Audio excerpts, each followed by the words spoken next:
রাতের আধারে গাছের মাথা থেকে চলন্ত গাড়ির দিকে ছুটে আসে ঘোড়া। তাও আবার যেই সেই ঘোড়া না, উজ্জ্বল আলোকিত ঝলমলে পাখাওয়ালা ঘোড়া। যে ঘোড়া হঠাৎ দেখে অনেক চালকই নিয়ন্ত্রণ হারিয়ে করে বসেছে অ্যাক্সিডেন্ট। অদ্ভুত এই রহস্যে ঘেরা গাছটি রয়েছে ধামরাই টু কালিয়াকৈর রুটের নান্নাপুল্লা যাওয়ার রাস্তার মাথায়।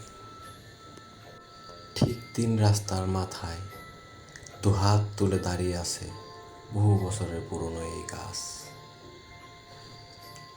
গাছটির অদ্ভুত আকার আকৃতি এবং গাছটি ঘিরে নানান ঘটনা মানুষের মধ্যে জন্ম দিয়েছে কৌতূহলে।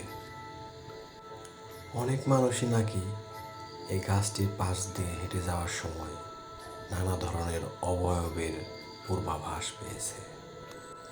রাতের আধারে নাকি গাছটির 2 ডালার মাঝখানে এক বৃদ্ধ মহিলাকে বসে থাকতে দেখা গিয়েছে।